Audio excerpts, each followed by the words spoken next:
en esa libertad, lo hemos mencionado antes, se mete el demonio. La figura del demonio puede...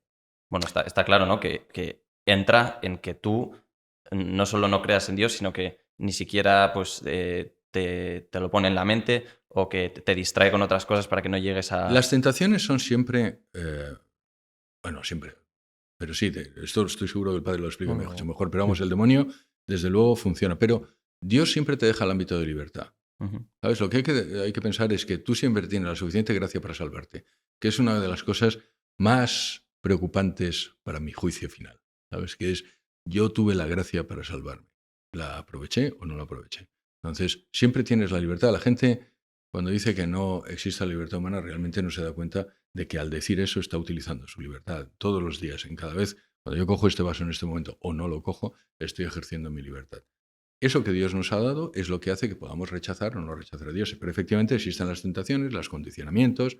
Yo no estoy diciendo que los condicionamientos sociales no influyan, cómo te han criado tus padres, lo que has visto a tu alrededor, todo eso. Pero al final la decisión es personal y lo hemos visto, tú lo ves en tu vida y en la mía. En contra de muchas de las cosas que te dijeron, tú decidiste esto otro. Y fue además una muy buena decisión. Ujú. En cuanto a los condicionamientos, por ejemplo, hay un libro de Paul Vitz, un psicólogo de Estados Unidos, que se llama Los ateos sin padre, ¿no? Como un estudio psicológico de muchas personas que no tienen papá o el papá no cumplió la función de manera adecuada, y es un proceso como ilógico en el sentido de que no hay un proceso sino psicológico. Si Dios es padre y mi padre es esto o mi padre no está, entonces Dios no existe, ¿no? Entonces hay condicionamientos, totalmente de acuerdo con todo lo que dice. Simplemente un detalle, me parece que uno puede creer en Dios y está bien, y es lo que generalmente pasa, pero también por la ciencia o por la filosofía uno puede saber que Dios existe. Claro, es difícil, no cualquiera tiene que ser un científico y con mucho amor a la verdad o un filósofo muy bueno. Después hay un salto de creer también, porque bueno, sí, Dios, dice Santo Tomás, que después del pecado original el hombre quedó con la inteligencia bastante, ¿no? Bastante limitada, y Dios no solamente reveló que Él existe, que se puede llegar por la razón, sino también cosas que el hombre no puede llegar por la razón. Entonces, ¿por qué reveló cosas que el hombre puede llegar por la razón? Dice él, porque solamente hubieran llegado pocos hombres después de mucho tiempo y con mucha mezcla de errores. Entonces, un científico, un filósofo puede darse una idea, tiene que haber una inteligencia, pero ya eso lo sabe, no lo cree, lo sabe, porque los datos ven el genoma, lo que explica él, aquí hay un lenguaje, aquí hay alguien detrás. Bien, pero después viene el acto de fe, porque claro, hay muchas cosas que no llegan a mi inteligencia y ahí buscando la verdad, creo que Dios ya ahí incluso se da un vuelco en la vida porque implica un cambio muy fuerte, ¿no? Pero todo es el mismo amor a la verdad, de la razón a la fe o de la ciencia a la fe, hay un paso porque es la misma verdad. Para definirlo también para los que nos puedan ver, estamos hablando, quizá mezclando un poco, el conocimiento de la existencia de un Dios creador se puede llegar a ello a través de la razón. No se necesita la fe, pero también a través de la fe, pero no de un Dios creador. Que Jesucristo es Dios, que haya una Trinidad, que la Virgen María... Esos son verdades de fe y solo se puede acceder a ellos a través de que no contradicen la razón, pero a través de la fe. Pero la existencia de un Dios creador, no solo lo dice la Iglesia Católica, pero sí es que los ejemplos son numerosos de muchas personas que han llegado a ese conocimiento sin ser cristianos. Anthony Flew, que es uno de mis héroes en el libro, que es el ateo más importante del siglo XX y que al final de su vida se convierte en el año 2004 y escribe un libro que dice Dios sí existe. Y él dice, me equivoqué. En los últimos 50 años he estado diciendo cosas que eran mentira y yo no lo sabía. Él llega a la conclusión de que Dios existe, Dios creador existe. Hasta donde se sabe no se bautizó. Pero el conocimiento de Dios creador existe es un conocimiento al que se puede acceder a través de la razón, puramente de la razón. Ujú.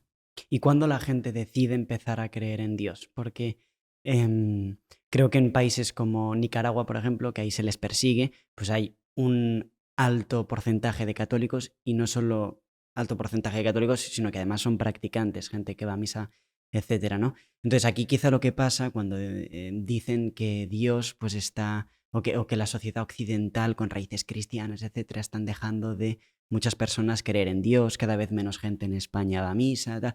Entonces, ¿usted cree que, bueno, sí, los dos, usted, por ejemplo, padre, me suena que ha estado en la cárcel, no sé si en los sitios más desesperados es cuando la gente, cuando lo pierdes todo, tal, empiezas a pensar en Dios, o cuando la gente dice, oye, y si Sí, podría contarnos cosas? sí, cuando lo pierdes todo o cuando lo tienes todo. Ujú, Porque también el tenerlo todo, como el hombre, San Agustín, ¿no? Es el ejemplo quizás más grande de ese deseo de algo más, ¿no? Y el hombre no se llena con lo creado, ¿no? Lo vivimos, ¿cierto? Mientras más grandes somos, nosotros somos bastante más grandes que ustedes dos, no se llena con lo creado. Siempre deseamos algo más. Nosotros sabemos que en definitiva es el deseo de Dios. Entonces, tenerlo todo también a veces hace que uno toque fondo y dice, esto no.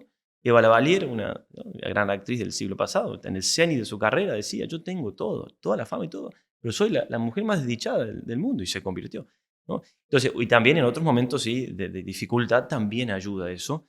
Obviamente, la experiencia en la cárcel es que bueno, un grupo de hombres, 20, 30 hombres, rezando con fervor, cantando en la misa. Hay más en la cárcel que en la parroquia. Es cierto que es un grupo reducido quizás por la cantidad que son, pero los que van ahí tienen... ¿Por qué? Y bueno, porque la situación lo lleva a replantearse cosas, ¿no? Tener silencio, tener tiempo para pensar. Y bien, y después también pedir una ayuda, buscar... por eso en Nicaragua y demás, en los lugares donde hay dificultad, el hombre se plantea y cree de verdad y es consecuente con su fe. Por eso el cristianismo, entre otras cosas, al principio, el hecho de los apóstoles y demás, había un fervor muy grande, como hay ahora en los países de persecución. Porque cuando dice yo soy cristiano, me estoy arriesgando que me maten. Me contaba un sacerdote, estuvo en Siria, y estábamos cantando en el sábado de Pascua, el otro día, ¿no? El gloria a Dios, y un fervor la gente. Es que ellos no sabían si en cualquier momento explotaba una bomba, o si salían y los mataban. Entonces, claro, tener fe así es una fe firme, una fe que está combatida, y entonces por eso también cuando hay dificultades, la fe se enfervoriza, digamos, si hay valor al menos para seguir manteniéndola. ujú. Decía C.S. Lewis que Dios utiliza, el dolor es el altavoz de Dios, a veces, es que utiliza el dolor simplemente para hacerte presente. Ahora, lo que yo recomendaría a todo el mundo es que no esperen a eso. Claro, claro. ¿Sabes? Lo digo porque muchas veces se lo utilizamos. No, como a mí me va muy bien, yo por eso no creo en Dios. No, mire, aunque le vaya bien o le vaya bien mal, Dios existe independientemente de cómo te vaya. Pero efectivamente sí es verdad que en los momentos de persecución, pues la gente, bueno, hay gente que se hace apóstata, pero otros muchos no. Hay que recordar que en nuestro país hubo la mayor persecución de toda la historia de la humanidad, más que el Diocleciano. Durante la Segunda República Española, en esos tiempos, desde 1931 hasta 1939, murieron, no quiero equivocarme, 13 obispos, 7.000 sacerdotes y religiosos, decenas de miles de laicos, simplemente por llevar un crucifijo o ir a la iglesia, o simplemente por significarse como cristianos. Ni uno solo apostató.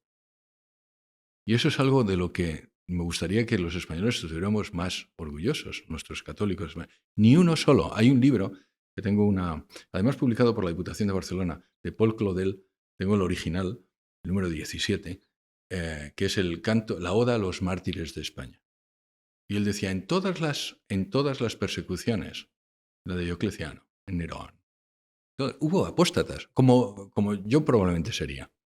Oye, si te están torturando, dices, pues no sé, que mi madre es la princesa de Asturias, ¿no? Lo que usted quiera, vaya.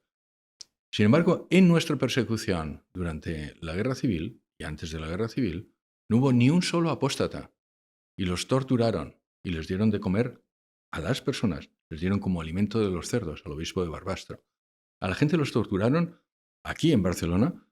Yo la última vez que estuve fui a ver una de las checas. ¿Cómo los tenían? Ni uno solo. Decenas de miles.